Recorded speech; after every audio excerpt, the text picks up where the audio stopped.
लग्नाच्या आदल्या रात्री गायत्रीचा होणारा नवरा रोहितने अचानक तिला त्याच्या हॉटेलच्या खोलीत बोलावले. फोनवर त्याचा आवाज घाबरलेला होता. गायत्री, मला तुझ्याशी काहीतरी खूप महत्त्वाचं बोलायचं आहे. कृपया लगेच ये. गायत्री विलंब न करता हॉटेलमध्ये पोहोचली. ती खोलीत प्रवेश करताच रोहितने दरवाजा बंद केला आणि आतून लॉक केलं. गायत्रीला धक्का बसला. तिचे डोळे आश्चर्याने विस्फारले. तिने रोहितकडे पाहिले आणि विचारले, रोहित, तू काय करतोयस? तू मला इथे का बोलवलेस? हे बोलताना गायत्रीची जीभ थरथरली. रोहित हसून म्हणाला, तुला स्वतःचा खूप अभिमान आहे ना? तू स्वतःला एक महान व्यक्तिमत्व समजतेस ना? आज मी तुझा सर्व अहंकार मोडून टाकेन आणि तुझा अहंकार नष्ट करेन. कारण अभिमान आणि अहंकार फक्त पुरुषांनाच शोभतो. जर एखादी स्त्री पुरुषाच्या पातळीवर जाण्याचा प्रयत्न करत असेल तेव्हा तिच्या पतीलाच तिला लगाम लावावा लागतो. म्हणूनच लग्नाआधीच मला तुला लगाम लावायचा आहे. असे म्हणत रोहितने अचानक गायत्रीवर झडप घातली आणि तिला बेडवर ढकलले. रोहितचे हे कृत्य पाहून गायत्री पूर्णपणे स्तब्ध झाली. तिने कधीच अपेक्षा केली नव्हती की तो तिच्याशी असं वागेल. गायत्री रोहितला म्हणाली, रोहित, मी तुझी भावी पत्नी आहे. उद्या लग्न झाल्यावर तुला हे सर्व अधिकार मिळतील. मग लग्नाच्या आदल्या रात्री असे करून माझ्याशी हा खेळ का खेळत आहेस तू? गायत्रीने रागाने रोहितला दूर ढकलले. या कृत्याने रोहितला धक्का बसला. त्याने गायत्रीला घट्ट पकडले आणि तिला त्याच्या जवळ ओढले. गायत्री रोहितच्या मजबूत पकडीत नाजूक पक्ष्यासारखी फडफडली. मग रोहित म्हणाला, गायत्री, तू माझी आहेस. मग मी आज किंवा उद्या आपल्या लग्नाची रात्र साजरी करावी याने काय फरक पडतो?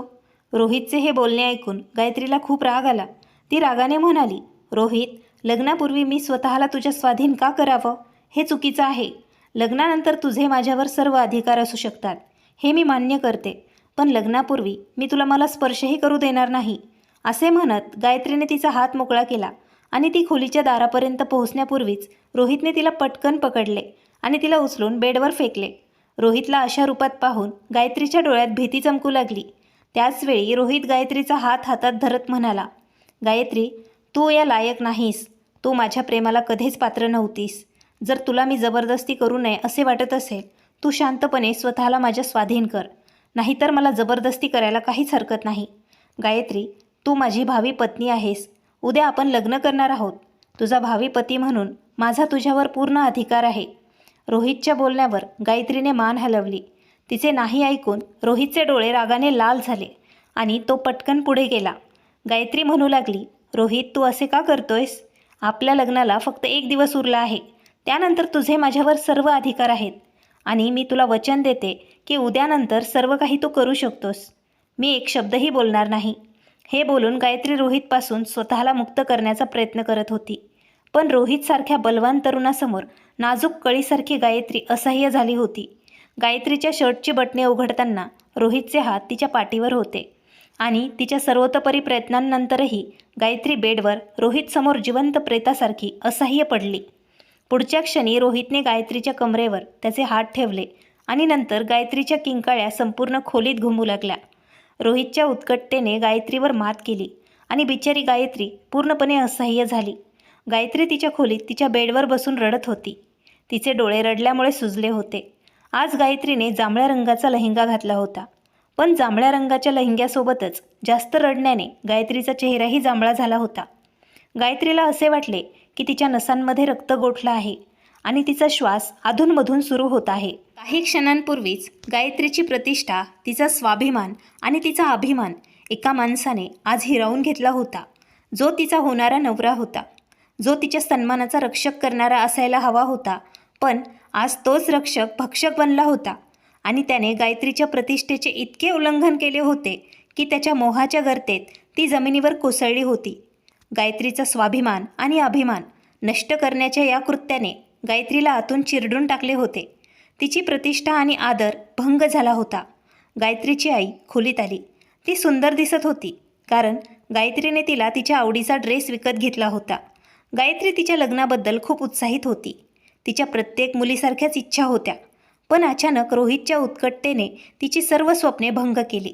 आयुष्याने गायत्रीवर अशी क्रूर थट्टा केली होती की तिला काय झाले आहे ते कोणालाही ती सांगू शकली नाही. जरी तिने कोणाला सांगितले असते तरी कोणीही तिच्यावर विश्वास ठेवला नसता. जरी कोणाला सांगितले असते तरी काय फरक पडला असता? कारण 1 दिवसानंतर तिचे लग्न रोहितशीच होणार होते. खरं तर गायत्रीचे लग्न 5 वर्षांपूर्वीच रोहितसोबत ठरलं होतं. जेव्हा तिचे वडील गेले होते, रोहित हा गायत्रीचा वडिलांच्या मित्राचा मुलगा होता. दोन्ही कुटुंबांमध्ये एकत्र कुटुंबांसारखे नाते होते. गायत्रीच्या पालकांना फक्त 4 मुली होत्या. देवाने त्यांना मुलगा दिला नव्हता. गायत्री तिच्या बहिणींमध्ये सर्वात मोठी होती. तिच्या वडिलांनी आपल्या मुलींना चांगले आयुष्य देण्याचा प्रयत्न केला आणि त्यांना कधीही कोणत्याही गोष्टींची कमतरता जाणवू दिली नाही. पण जेव्हा ते हॉस्पिटलच्या बेडवर जीवन आणि मृत्यूची लढाई लढत होते, तेव्हा त्यांना त्यांच्या जवळचा मित्र प्रशांतला त्यांच्याकडे बोलवले. त्यावेळी रोहित देखील त्याच्या वडिलांच्या सोबत रुग्णालयात उपस्थित होता. गायत्रीच्या डोळ्यांतून अश्रू थांबत नव्हते, कारण ती तिच्या वडिलांवर खूप प्रेम करते आणि त्यांची लाडकी ती मुलगी होती. गायत्रीच्या वडिलांनी त्यांच्या मित्राच्या हातावर हात ठेवला आणि म्हणाले, प्रशांत, आपण नेहमीच एकमेकांच्या मुलांना आपल्या स्वतःच्या मुलांसारखे प्रेम केले आहे. पण मी गेल्यानंतर माझ्या मुली पूर्णपणे एकट्या पडतील. माझ्या मित्रा, मला वचन दे की मी गेल्यानंतर तू माझ्या मुलींना कधीही एकटं सोडणार नाहीस. हे ऐकून रोहितच्या वडिलांचे डोळे भरून आले. ते त्यांच्या मित्रावर खूप प्रेम करत होते. तो फक्त मित्रच नव्हता, तर खऱ्या भावापेक्षाही जास्त होता. ते म्हणाले, आनंद, तू काय म्हणतोस? मी तुझ्या मुलींना कधी अनोळखी समजेल का? मी माझ्या मुलासाठी, रोहनच्या लग्नासाठी गायत्रीचा हात मागतो आणि मी तुला वचन देतो की तुझ्या मुली माझ्या संरक्षणाखालीच असतील. त्यांच्या मित्राचे बोलणे ऐकून गायत्रीच्या वडिलांना दिलासा मिळाला. गायत्री मात्र आश्चर्यचकित झाली, कारण तिने कधीही रोहितकडे अशा प्रकारे पाहिले नव्हते. पण वडिलांचा निर्णय झाला होता आणि तिच्या वडिलांकडे जास्त वेळ उरला नव्हता. त्यांना त्यांच्या लाडक्या मुलीचे लग्न त्यांच्या डोळ्यासमोरच पाहायचे होते.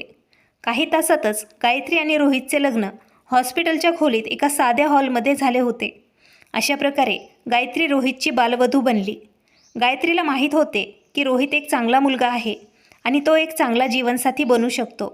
ही तिच्या वडिलांची शेवटची इच्छा होती, जी तिने आनंदाने स्वीकारली.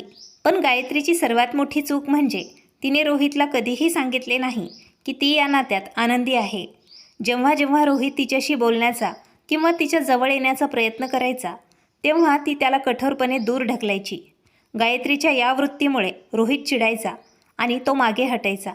लग्नानंतर लगेचच गायत्रीच्या वडिलांचे निधन झाले. त्यांच्या जाण्यानंतर कुटुंबातील मोठी मुलगी असल्याने गायत्रीलाही मुलाचे कर्तव्य पार पाडावी लागत होती. कोणीही त्यांच्या कुटुंबाच्या सन्मानावर बोट उचलावे किंवा वडील नसलेल्या मुली मार्गभ्रष्ट झाल्या आहेत असे तिला वाटत नव्हते. गायत्री रोहितची बालवधू असूनही रोहित जेव्हा जेव्हा तिच्या घरी येत होता, तेव्हा गायत्री स्वतःला एका खोलीत बंद करून घेत असे. कारण गायत्रीला रोहित तिच्या घरी अचानक येणे अजिबात आवडत नव्हते. कारण जेव्हा रोहित तिच्या घरी येत असे, तेव्हा लोक खूप वाईट बोलत होते आणि गायत्री लोकांच्या चर्चेला खूप घाबरत होती. जेव्हा तुमचे मन शुद्ध असते, तेव्हा जगातले सर्व लहान गोष्टी देखील तुम्हाला खूप त्रास देतात आणि गायत्रीच्या बाबतीतही असेच झाले होते. पण गायत्री विसरली होती की तिच्या आणि रोहितमध्ये एक कायदेशीर नातं आहे आणि ते एक पवित्र नातं देखील आहे. गायत्री रोहितला कोणतीही उदारता दाखवू इच्छित नव्हती आणि त्याला प्रोत्साहनही द्यायचे नव्हते. कारण रोहित शेवटी एक पुरुष होता आणि गायत्री त्याची पत्नी होती. पण गायत्रीला अजूनही निरोप देण्यात आला नव्हता. निरोप तर सोडाच, तिने रोहितशी 7 जन्म सोबत राहण्याची शपथही घेतली नव्हती. रुग्णालयात रोहितने गायत्रीच्या भांगेत सिंदूर भरला होता आणि तिच्या गळ्यात मंगळसूत्र घातले होते. गायत्रीच्या वडिलांच्या मृत्यूनंतर रोहितच्या वडिलांनी गायत्रीच्या आईला सांगितले होते की गायत्री आता त्यांच्यासोबतच त्यांच्या घरी ट्रस्ट म्हणून राहील. मुले अजूनही खूप लहान आहेत. ते म्हणाले, मुलं मोठी झाल्यावर मी त्यांचं लग्न मोठ्या थाटामाटात करेन. गायत्रीचा निरोप घेऊन तिला आमच्या घरी घेऊन जाईल. गायत्रीला भीती वाटत होती की जर तिने रोहितला थोडीशीही उदारता दाखवली किंवा त्याच्याकडे पाहून हसली तर तो कदाचित तिच्यावर प्रभावित होईल. तथापि गायत्री लग्न करून त्यांच्या घरी जाण्यापूर्वी रोहितशी कोणतेही संबंध ठेवू इच्छित नव्हती. रोहित आणि गायत्री एकाच विद्यापीठात शिकत होते. रोहित MBA करत होता आणि गायत्री सायन्स पदव्युत्तर शिक्षण घेत होती. एकाच विद्यापीठात शिक्षण घेत असूनही गायत्री रोहितला एकदाही भेटली नव्हती. रोहित गायत्रीसाठी इतका कठीण प्रसंग बनला होता की गायत्री जितकं त्याच्यापासून दूर पळून जाण्याचा प्रयत्न करत असे, तितकाच तो तिच्या जवळ जाण्याचा प्रयत्न करत असे. गायत्रीला रोहितने तिच्याकडे एक छोटेसे पाऊलही टाकावे आणि त्यांच्या भावनांमध्ये वाहून जावे असे वाटत नव्हते. शेवटी ते दोघेही तरुण आणि सुंदर होते. रोहित लहानपणापासूनच गायत्रीवर प्रेम करत होता. लग्नानंतर गायत्रीचे रोहितवरचे प्रेम तिच्या हृदयात फुलू लागले आणि हे एका विवाहित महिलेसाठी स्वाभाविक होते. तथापि गायत्रीने रोहितला तिचे प्रेम न सांगून तिच्या आयुष्यातील सर्वात मोठी चूक केली होती. गायत्रीला जगाची भीती वाटत होती. तिच्या कुटुंबावर कोणी बोट दाखवेल हे ती सहन करू शकत नव्हती. गायत्रीचा असा विश्वास होता की कुटुंबातील मोठी बहीण तिच्या लहान भावंडांसाठी एक आदर्श असते. ती एक अशी पक्षी आहे जी तिच्या लहान भावंडांना स्वतःच्या पंखांखाली ठेवते. गायत्रीला रोहितची जवळीक वाढवून तिच्या लहान बहिणींना ती वाईट चारित्र्याची आहे हे सिद्ध करायचे नव्हते. म्हणूनच गायत्रीने तिच्या भावना तिच्या हृदयात खोलवर लपवून ठेवल्या. गायत्री आणि रोहितच्या लग्नाला 2 वर्ष उलटून गेली होती. त्या 2 वर्षात रोहितने गायत्रीने त्याच्या प्रेमाने बांधलेली मजबूत भिंत तोडण्याचा सर्वतोपरी प्रयत्न केला होता. पण गायत्रीने त्या भिंतीत थोडीशीही भेग पडू दिली नाही. लग्नाच्या आदल्या रात्री तिला इतके भयानक परिणाम भोगावे लागले की ती स्वतःच्या पायावर उभीही राहू शकली नाही. त्या रात्री गायत्रीला तिची चूक खरोखरच कळली. कारण रोहित गायत्रीच्या उदासीनतेला द्वेष समजू लागला. रोहितला असे वाटू लागले की गायत्री त्याला इतका नीच आणि कनिष्ठ व्यक्ती मानते आणि म्हणूनच ती त्याला तिच्या जवळ येऊ देत नव्हती. कोणीतरी बरोबर म्हटलं आहे की पुरुषाचा अभिमान खूप मजबूत असतो आणि पुरुषाचा अभिमान वेडेपणात बदलण्यास वेळ लागत नाही. रोहितचा अभिमान कधीपासून वेड्यात बदलला आणि गायत्रीवर मात करण्याचा हा वेडेपणा गायत्रीची प्रतिष्ठा आणि तिचा आत्माही भंग पावला होता. पण गायत्रीला रोहितच्या क्रूरतेमागील कारण माहीत होतं. लग्नाच्या 1 आठवडा आधी एक अशी घटना घडली ज्यामुळे ती रोहितच्या रागाचे लक्ष्य बनली. गायत्री आणि रोहित दोघांनीही मास्टर्स पूर्ण केले. तेव्हा त्यांच्या घरात त्यांच्या लग्नाच्या चर्चा सुरू झाल्या. या 5 वर्षात गायत्रीने रोहितसाठी तिच्या हृदयात एक महत्त्वाचे स्थान निर्माण केले होते. परंतु तिने कधीही त्याच्यासमोर तिचे प्रेम व्यक्त केले नव्हते. उलट रोहित जेव्हा जेव्हा जवळ येत असे तेव्हा गायत्री उदासीनता दाखवत असे आणि त्याच्या मिठीपासून स्वतःला वाचवत निघून जात असे. गायत्रीने कधीही विचार केला नाही की तिच्या अशा वृत्तीमुळे रोहितला काय वाटत असेल. गायत्री आणि रोहितच्या लग्नाचा दिवस जवळ येत होता. गायत्रीमध्ये एक तरुण मुलीचे नवीन लग्न झाल्यावर तिच्या मनात निर्माण होणाऱ्या सर्व भावना निर्माण होऊ लागल्या. कारण गायत्रीचे रोहितवर खूप प्रेम होते. गायत्रीला रोहितचे गायत्रीवरील प्रेम माहीत होते. रोहितचे गायत्रीवरील प्रेम एका वेडेपणापेक्षा कमी नव्हते. तो अनेकदा गायत्रीला त्याच्या भावना व्यक्त करण्याचा प्रयत्न करायचा, पण गायत्रीची उदासीनता पाहून तो गप्प बसायचा. गायत्रीचे रोहितवरील प्रेम इतके शुद्ध होते की ती ते व्यक्त करण्यास घाबरत होती. तिला भीती वाटत होती की तिचे मन त्याच्यावर असलेले प्रेम व्यक्त करेल. गायत्रीला 3 लहान बहिणी होत्या आणि तिला त्यांच्या सन्मानाची काळजी घ्यावी लागत होती. तिला त्यांच्या विधवा आईवर कोणी बोट दाखवावे किंवा त्यांच्या कुटुंबाची बदनामी करावी असे वाटत नव्हते. म्हणूनच गायत्रीने 4 वर्ष तिचे प्रेम तिच्या हृदयात लपवून ठेवले होते. ती रोहितवर किती प्रेम करते हे कोणालाही तिने कळू दिले नाही. 5 वर्षाच्या प्रदीर्घ प्रतीक्षेनंतर अखेर तो दिवस येत होता. लग्नाचा दिवस जवळ येत असताना गायत्रीची अस्वस्थता आणि चिंता वाढत होती. तिने ठरवले होते की जर लग्नाच्या पहिल्या रात्री रोहित तिच्यावर रागावला तर ती स्वतः पुढाकार घेईल. तथापि गायत्री एक मुलगी होती आणि समाजात मुलीने पुढाकार घेणे चांगले मानले जात नाही. पण गेल्या 5 वर्षात तिने रोहितला एवढा त्रास दिला होता की तिला तिच्या सर्व तक्रारी त्याच्याशी बोलून सोडवायच्या होत्या. पण ती रात्र येण्याआधीच गायत्रीचे सर्व विचार विस्कळीत झाले होते. लग्नाच्या 1 आठवडा आधीच जेव्हा ती तिच्या आई आणि बहिणीसोबत तिचा लग्नाचा पोशाख घेण्यासाठी उत्साहाने तयार होत होती तेव्हाच रोहित अचानक खोलीत न दार वाजवता आत शिरला. गायत्री त्यावेळी तिचे केस विंचरत होती. तिने मागे वळून पाहताच रोहितच्या डोळ्यात एक खोल विचित्र भावना दिसत होती. जणू काही तो काहीतरी बोलू इच्छित होता. जेव्हा रोहित हळूहळू गायत्रीजवळ आला तेव्हा गायत्रीला वाटले तिचे सौंदर्य पाहून जणू काही त्याने भान गमावल्यासारखे वाटले. रोहितने गायत्रीच्या खांद्यावर दोन्ही हात ठेवले आणि तो म्हणाला, गायत्री, मला तुला काहीतरी सांगायचे आहे. रोहित काही बोलू शकण्यापूर्वीच गायत्री तिच्या अधीरतेने म्हणाली, मला माहीत आहे रोहित, तू मला काय सांगू इच्छित आहेस, पण लग्नापूर्वी हे सर्व शक्य नाही. जर तू 5 वर्ष वाट पाहिली असेल तर आणखी 4 दिवस वाट पाहू शकत नाहीस का? गायत्रीच्या स्वरात थोडी कटुता दिसत होती. तिचं बोलणं ऐकून रोहितचा चेहरा फिकट पडला. तो रागाने लाल झाला आणि रागानेच म्हणाला, गायत्री, मी तुझा नवरा आहे हे तू विसरू नकोस आणि मी तुझ्यासोबत जे काही करतो ते योग्यच आहे. मला थांबवणारी तू कोण आहेस? कदाचित रोहित काहीतरी वेगळं बोलायला आला होता, पण गायत्रीच्या कठोर स्वराने त्याच्या बोलण्याची दिशाच बदलली. त्याच्या डोळ्यात आता रागाने जागा घेतली होती. रोहितच्या बोलण्याने गायत्री इतकी दुखावली की तिने तिच्या मुठी आवळल्या. पण रोहित तिथेच थांबला नाही. त्याने गायत्रीचा खांदा धरला आणि रागाने म्हणाला, तुला खूप अहंकार आहे ना? मला हवे तर मी तुला एका मिनिटात तुझा सर्व अहंकार नष्ट करू शकतो. जेव्हा एखाद्या पुरुषाचा अभिमान दुखावला जातो तेव्हा तो सर्व मर्यादा ओलांडतो. म्हणून मला माझ्या शक्तीचा वापर तुझ्या विरुद्ध करण्यास तू भाग पाडू नकोस. त्याने दीर्घ श्वास घेतला आणि पुढे म्हणाला, मी पाहिलं आहे की आपलं लग्न झाल्यापासून तू स्वतःला खूप महान समजू लागली आहेस. मी जेव्हा जेव्हा तुझ्या जवळ येण्याचा प्रयत्न करतो तेव्हा तू मला अशा प्रकारे दुर्लक्ष करतेस की मला काही गंभीर आजार झाला आहे. मला मान्य आहे की आपले लग्न अजूनही काही दिवसांवर आहे, पण त्याआधी आपण मित्र होऊ शकतो. पण तू मला मैत्रीच्या लायकही मानले नाहीस. खरे सांगायचे तर आता मला असे वाटू लागले आहे की तू माझ्या प्रेमाच्या लायकीचीच नाहीस.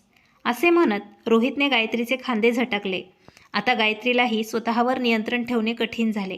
रागाच्या भरात तिने रोहितच्या गालावर जोरात मारले आणि ही गायत्रीची सर्वात मोठी चूक होती. रोहित गालावर हात ठेवून गायत्रीकडे पाहत होता, जणू काही त्याला हे अजिबात अपेक्षित नव्हते. पण गायत्री एक शब्दही न बोलता लगेच तिथून निघून गेली. काही क्षणांपूर्वी गायत्री इतकी उत्साहित होती की आज ती तिच्या आवडीच्या लग्नाचा पोशाख खरेदी करेल.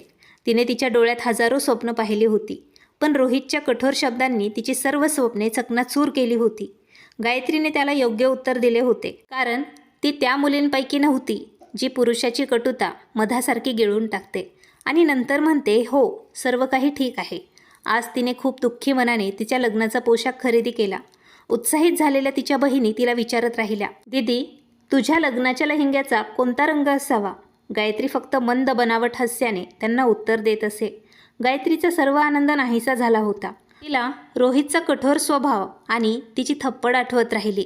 घरी पोहोचेपर्यंत गायत्रीला अश्रू अनावर झाले होते. जेव्हा तिच्या आईने तिला विचारले की ती दुःखी का आहे, पण गायत्रीने डोकेदुखीचा बहाणा केला आणि विषय टाळला. ती तिच्या रूममध्ये निघून गेली. क्षणभरही तिचे मन शांत राहत नव्हते.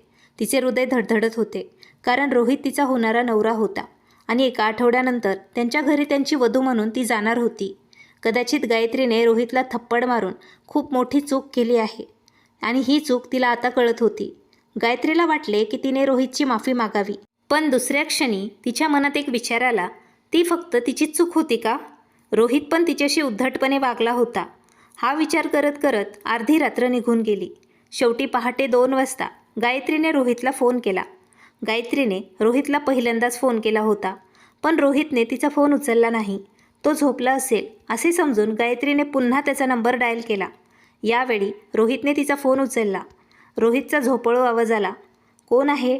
गायत्री हळूच म्हणाली, रोहित, मी गायत्री आहे. गायत्रीचे नाव ऐकून रोहित घाबरला आणि उठून बसला.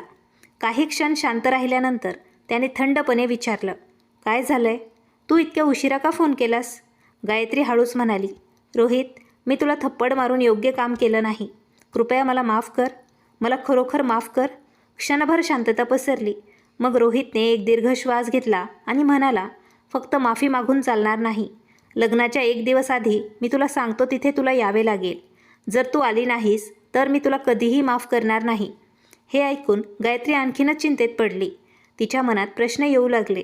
रोहित तिला कुठे आणि का बोलवत होता? रोहितच्या या विचित्र मागणीमुळे गायत्री अस्वस्थ झाली, पण ती रोहितकडून काही चुकीची अपेक्षा करू शकत नव्हती. शेवटी तो तिचा भावी पती होता आणि तिच्यावर तो प्रेम करत होता. पण गायत्रीचा हा गैरसमज लवकरच दूर होणार होता. गायत्री तिच्या बेडवर निर्जीव बसली होती. तिचे शरीर तापाने जळत होते आणि तिचे डोळे वारंवार ओले होत होते. रोहित तिच्या कुमकुवतपणाचा असा फायदा घेऊ शकतो यावर तिला विश्वासच बसत नव्हता. तेवढ्यातच गायत्रीची आई खोलीत आली आणि प्रेमाने त्यांनी विचारले, काय झालं गायत्री? मला दिसतंय तू कालपासून खूप दुःखी आहेस. गायत्रीने जबरदस्तीने हसून उत्तर दिले, काही नाही आई, मी थोडीशी थकली आहे, म्हणूनच मला आराम करायचा आहे. तिची आई तिच्या कपाळावर हात मारत प्रेमाने म्हणाली, मला तुझा अभिमान आहे बेटा. तुझ्यासारख्या मुलीच त्यांच्या पालकांचा अभिमान असतात. असो, उद्या जेव्हा मी तुझ्या जबाबदारीतून मुक्त होईल तेव्हा मी तुझ्या लहान बहिणींबद्दल विचार करेन. मी फक्त देवाला प्रार्थना करते की त्यांनाही रोहितसारखाच जीवनसाथी मिळावा. आईचे हे शब्द ऐकून गायत्रीचे हृदय थरथरले. गायत्रीला तिच्या बहिणींना रोहितसारखा नवरा नको होता. आता तो क्षण आला होता जेव्हा गायत्रीचे शरीर आणि आत्मा रोहितला समर्पित होणार होतं. रोहित त्याच्या आईवडिलांचा एकुलता एक मुलगा होता, म्हणूनच त्याच्या वडिलांनी लग्नाच्या तयारीत कोणतीही कसर सोडली नव्हती. लग्नाच्या विधी आता सुरू झाल्या होत्या, पण गायत्री एखाद्या रोबोटसारखी सर्व काही तयारी करत होती. आज तिच्या चेहऱ्यावर आनंद नव्हता ना तिला तिच्या नवऱ्याबद्दल नवीन वधूसारखी भावना होती. एकत्र निघून जाण्याची इच्छा पूर्णपणे संपली होती. तिला रोहितचा चेहराही पाहायचा नव्हता. तिच्या मनात फक्त एकच प्रश्न घुमत होता, मी रोहितसोबत माझे उर्वरित आयुष्य कसे घालवू. शेवटी गायत्री रोहितच्या खोलीत त्याची वधू म्हणून पोचली. तिचे शरीर अजूनही तापाने जळत होते आणि तिचे डोळे लाल अंगारासारखे दिसत होते. तिच्या हृदयात एक आग जळत होती, ज्यामुळे तिला असे वाटले की ते सर्व काही नष्ट करेल. रात्री ठीक 10 वाजता खोलीचा दरवाजा उघडला. रोहित हळूहळू गायत्रीकडे चालत गेला. रोहित जवळ येताच गायत्रीने तिचा चेहरा वळवला. रोहित येऊन तिच्या शेजारी बसला आणि शांतपणे तिच्याकडे पाहत राहिला. मग त्याने हळुवारपणे गायत्रीचा हात धरला. गायत्रीला असे वाटले की तिला विजेचा झटका बसला आहे. तिने लगेच तिचा हात झटकला. गायत्रीने रोहितकडे द्वेषाने पाहिले आणि म्हणाली, तुम्ही सर्व पुरुष सारखेच आहात. एका कुमकुवत मुलीच्या भावनांशी खेळताना तुम्हाला काहीच कळले नाही का? त्या मुलीने तुमच्यावर तिच्या हृदयात किती प्रेम केलं असेल. पण आज मला लाज वाटते की मी तुमच्यासारख्या व्यक्तीसाठी माझ्या मनातील प्रेमासारखी मौल्यवान भावना गमावली. खरं तर तुम्ही माझ्या प्रेमाच्या लायक नाही आहात. जर तुम्हाला वाटत असेल की मी एक कुमकुवत मुलगी आहे आणि पुन्हा तुमच्या गुन्ह्यांचं लक्ष बनेल, तर ही तुमची सर्वात मोठी चूक आहे. आज मी माझं घर सोडून तुमच्या घरी आले आहे, पण तुम्ही मला स्पर्श करण्याचाही प्रयत्न करू नका, नाहीतर मी गोंधळ घालेल. गायत्रीच्या डोळ्यात राग आणि वेदना दिसत होत्या. रोहित देखील त्याच्या खोल डोळ्यांनी तिच्याकडेच पाहत होता. त्याने एक दीर्घ श्वास घेतला आणि म्हणाला, जेव्हा तू मला थप्पड मारलीस, मग मी तुझ्यासोबत काय करू शकतो? मी रागात स्वतःवर नियंत्रण करू शकत नव्हतो. मी त्या दिवशी फक्त तुला सांगण्यासाठी आलो होतो की मी तुझ्यावर खूप प्रेम करतो. पण तुला कदाचित सगळे सारखेच वाटत असतील आणि माझ्याबद्दलही तेच वाटत असेल की मी तुझा फायदा घेईल, आणि तेही फक्त तू माझी पत्नी आहेस म्हणून. जर मला तेच करायचे असते तर मी ते अनेक वेळा केले असते. पण मी तुझ्यावर प्रेम करतो. त्याच्या आवाजात वेदना होती. तो पुढे म्हणाला, पण तू मला थप्पड मारून माझा अभिमान दुखावलास आणि त्या थप्पडचा बदला म्हणून मी माणुसकीच्या सर्व मर्यादा ओलांडल्या. माझ्या आतल्या सैतानाने माझ्या मनावर इतका ताबा मिळवला होता की मला आपल्यातील नाते किती पवित्र आहे याचा विचारही आला नाही. आणि मग मी जे काही करू नये ते सर्व केल्यानंतर मला क्षणभरही शांती मिळाली नाही. कदाचित मी खरोखर तुझ्या माफीच्या पात्र नाही.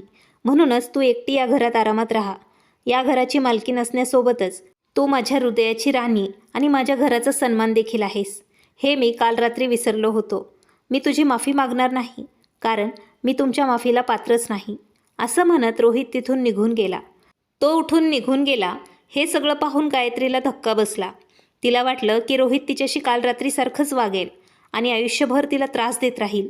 म्हणूनच तिने त्याच्यावर इतकी ताकद दाखवली होती. तो तिला कुमकुवत समजू नये. पण त्या रात्री रोहित गायत्रीच्या जवळही आला नाही. तो रात्रभर बाल्कनीत बसून दारू पीत राहिला.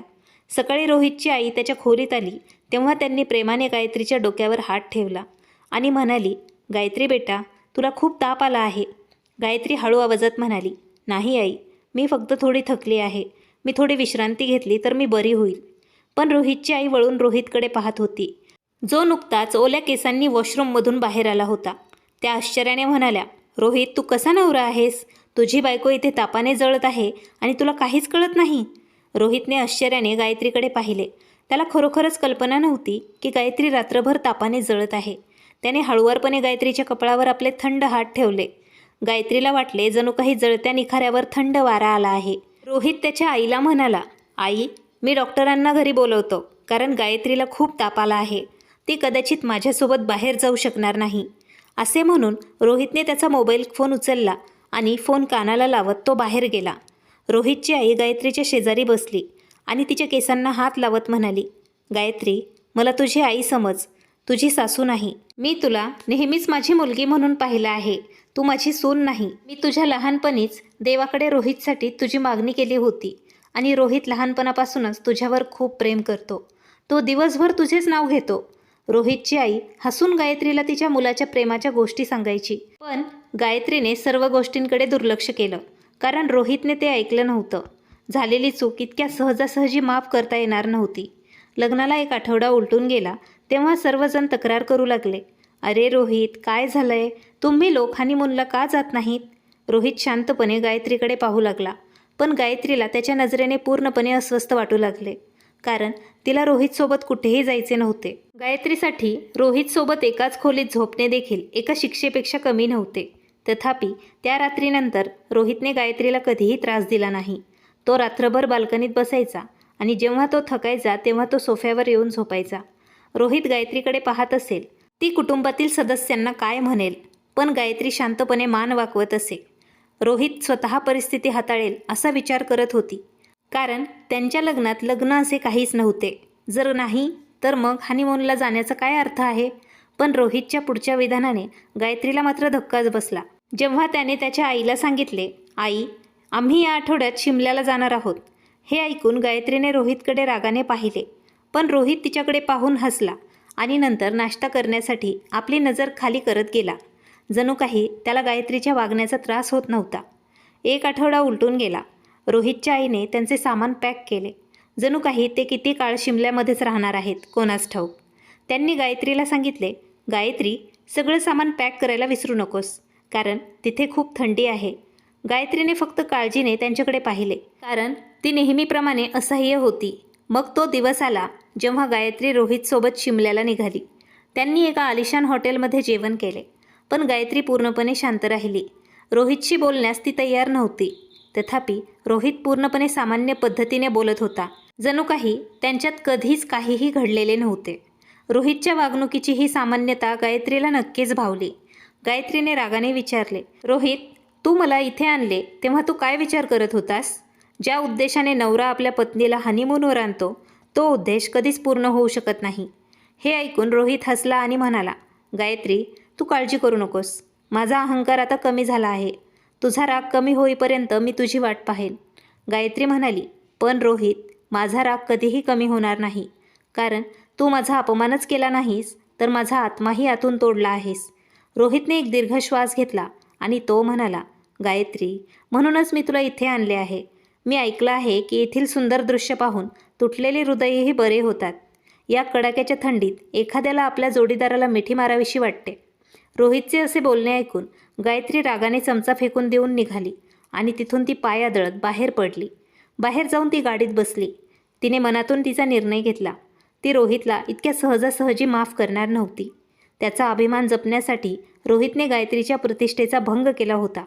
तिच्या प्रेमाची थट्टा केली होती. ही काही छोटी गोष्ट नव्हती, जी सहजासहजी विसरून पुन्हा ती रोहितला स्वीकारू शकेल. रोहित गायत्रीच्या मागे गाडीत येऊन बसला. ते दोघं शिमल्याला निघाले. शिमलामधील हवामान खरोखरच खूपच थंड होते. गायत्रीने मुंबईच्या हवामानाला सूट होतील असे कपडे घातलेले होते, पण इथे पोहोचताच ती थरथर कापू लागली. वाटेत पडणाऱ्या पावसाने त्यांना पूर्णपणे भिजवले होते. रोहितने पटकन गाडीतून एक गरम शॉल काढून गायत्रीच्या खांद्यावर ठेवली. ते हॉटेलमध्ये पोहोचेपर्यंत गायत्री बर्फात बदलली होती. तिचे शरीर थंडी सहन करू शकले नाही. गायत्रीने पटकन कपडे बदलले आणि लगेच स्वतःला ब्लँकेटमध्ये गुंडाळले. रात्रीचे सुमारे 8 वाजले होते आणि गायत्रीची अवस्था पाहून रोहितने खोलीत जेवण मागवले. त्याने गायत्रीसाठी गरम सूप मागवला, पण गायत्रीला बेडवर टेकून उठून बसण्याचीही ताकद नव्हती. रोहितला हे काम करावे लागले. इच्छा नसतानाही गायत्री रोहितवर अवलंबून होती. रोहितने तिला खांदा धरून उचलवण्याचा प्रयत्न केला, तेव्हा गायत्रीने लगेच त्याचा हात झटकला आणि ती म्हणाली, दूर व्हा माझ्यापासून. माझ्यासाठी त्रास करून घेण्याची काही गरज नाही. मी स्वतः उठून माझे काम करेन. रोहितने पश्चातापाने डोके हलवले आणि नंतर तिच्या समोरच्या खुर्चीवर तो जाऊन बसला. तो शांतपणे गायत्रीकडेच पाहत होता. गायत्री मोठ्या कष्टाने सूपचे घोट घेत होती, पण तिचे हात अजूनही थरथरत होते. हे सर्व पाहून रोहित म्हणाला, मला माहीत नव्हते गायत्री, माझी बायको इतकी नाजूक आहे. तिला हवामानात थोडासाही बदलही सहन होत नाही. गायत्रीने रागाने रोहितकडे पाहिले आणि नंतर मोठ्या कष्टाने 2-3 चमचे सूप पिल्यानंतर ते बाजूच्या टेबलावर ठेवले. गायत्री आता खूप थकली होती. हे पाहून रोहित उठला आणि गायत्रीजवळ आला. तिच्या कपाळावर हात ठेवून म्हणाला, गायत्री, तुला खूप ताप आहे. तू मला का सांगितलं नाहीस? गायत्री म्हणाली, मी तुला माझ्यापासून दूर राहण्यास सांगितलं आहे. तुला माझी काळजी करण्याची काही गरज नाही. मी स्वतःहून बरी होईल. पण रोहितने त्याच्या बॅगेतून सोबत आणलेली वेदनाशामक औषधं काढली आणि गायत्रीला दिले. त्याने तिला एक ग्लास पाणीही दिलं. गायत्रीने उत्तर दिलं, मला कोणतेही औषध घ्यायचे नाही. तेव्हा रोहित कठोर स्वरात म्हणाला, रागावू नकोस, हे औषध शांतपणे घे. गायत्रीने उत्तर दिलं, मी तुला सांगितलं होतं रोहित, तू इथून निघून जा. मला कोणतेही औषध घ्यायचे नाही. पण रोहितने गायत्रीचा चेहरा धरला आणि तिला थोडे वर करत तो म्हणाला, लवकर तोंड उघड. गायत्री आता अडचणीत आली होती, म्हणून तिला तोंड उघडावे लागले. रोहितने प्रेमाने गायत्रीच्या घशाभोवती गोळी ठेवली आणि नंतर पाण्याचा ग्लास तिच्या ओठांवर ठेवला. गायत्रीने गोळी मोठ्या कष्टाने गिळली, कारण तिला गोळी गिळणे हे जगातील सर्वात कठीण काम वाटायचे. गायत्री विश्रांतीसाठी झोपताच रोहितने तिच्यावर हळुवारपणे ब्लँकेट झाकले, पण गायत्रीचे शरीर अजूनही अनियंत्रितपणे थरथरत होते. रोहित मागे जाऊन गायत्रीच्या समोरच्या खुर्चीवर बसला आणि नंतर तिच्याकडे खूप गंभीरपणे पाहत म्हणाला. त्याने गायत्रीकडे पाहिले. त्याला थंडीमुळे तिचे दात बडबडताना दिसले. तिने रजाईतून डोके काढले आणि रोहितला म्हणाली, रोहित, मला आणखीन एक ब्लँकेट हवं आहे. रोहित म्हणाला, गायत्री, माझ्याकडे दुसरं ब्लँकेट नाही, पण थंडीपासून स्वतःचं रक्षण करण्याचा माझ्याकडे नक्कीच दुसरा मार्ग आहे. असे म्हणत रोहितच्या डोळ्यात मस्करी दिसू लागली. तो मस्करी करत गायत्रीकडे पाहत हसायला लागला. गायत्री रागाने म्हणाली, तू तिथे काय हसत बसला आहेस? मला सांग, काय मार्ग आहे? कारण मी इथे थंडीने मरत आहे. हे ऐकून रोहित खुर्चीवरून उठला, गायत्रीकडे आला आणि बेडवर येऊन झोपला. रोहित गायत्रीजवळ गेला, तिच्या ब्लँकेटमध्ये झोपला आणि गायत्रीला त्याने त्याच्या जवळ ओढले. थोड्या वेळाने गायत्रीचे दात बडबडणे थांबले आणि तिला घाम येऊ लागला. रोहित म्हणाला, हे बघ गायत्री, तुला आता घाम येऊ लागला आहे, म्हणूनच तुझा ताप लवकरच कमी होईल. गायत्री म्हणाली, हा एक चांगला मार्ग आहे. एका मुलीच्या कुमकुवतपणाचा फायदा घेणं, आणि तू या कामात तज्ज्ञ आहेस. गायत्रीने रोहितला टोमणे मारण्याच्या उद्देशाने हे सर्व सांगितले, पण रोहितने गायत्रीच्या टोमण्यांकडे दुर्लक्ष केले आणि तो म्हणाला, मी तुझा नवरा आहे आणि एक नवरा म्हणून मला तुझी काळजी घेण्याचा अधिकार नाही का? यावेळी तुलाही माझी गरज होती. जर मी तुझ्याकडे आलो नसतो तर तू थंडीने थरथर कापत मरली असतीस. मी तुला असेच मरू दिले असते का? पण तुला माझ्यासोबत राहायला आवडत नसेल तर गायत्री, मी इथून निघून जाईन. रोहितने गायत्रीच्या डोळ्यात पाहत हे सर्व सांगितले. रोहितचे बोलणे ऐकून गायत्रीचा श्वास तिच्या छातीत अडकला, कारण ही भावना इतकी खोल होती की गायत्री शांतपणे रोहितच्या डोळ्यात पाहत राहिली. रोहित म्हणाला, गायत्री, तू मला माफ करणार नाहीस?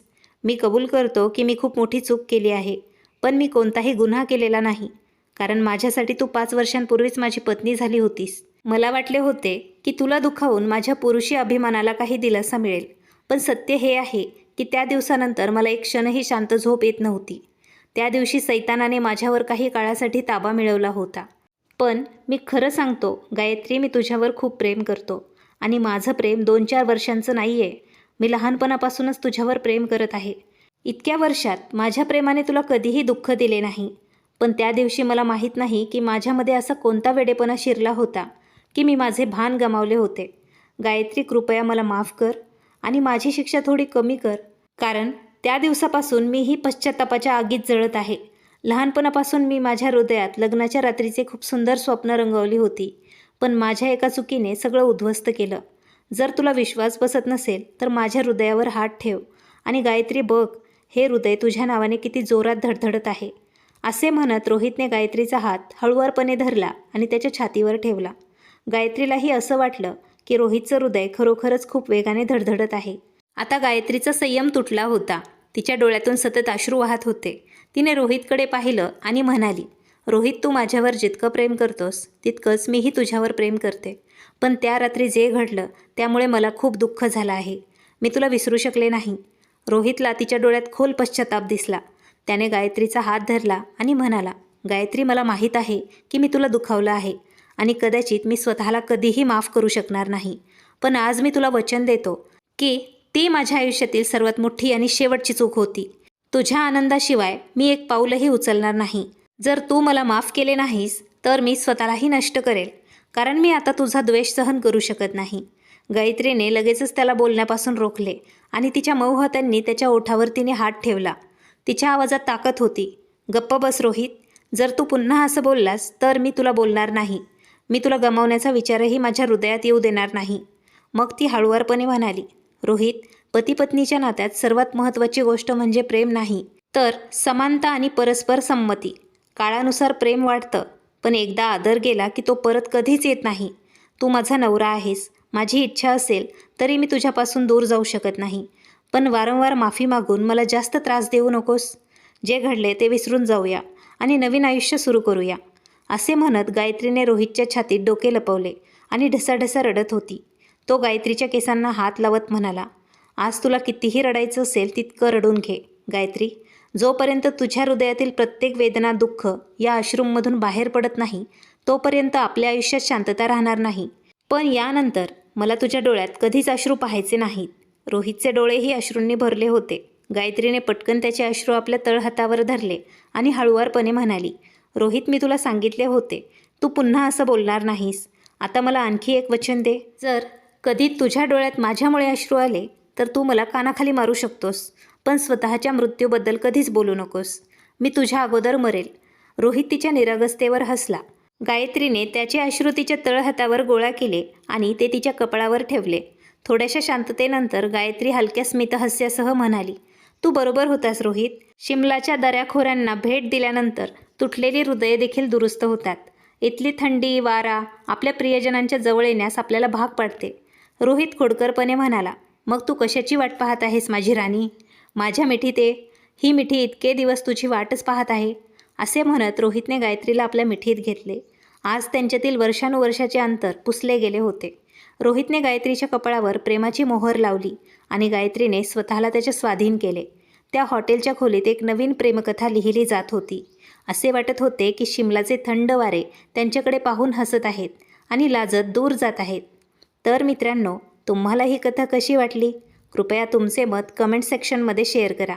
जर तुम्हाला कथा आवडली असेल तर एक लाईक करा, शेअर करा आणि सबस्क्राईब करायला विसरू नका. आपण पुन्हा एकदा नवीन कथेसह भेटूया. खूप खूप धन्यवाद.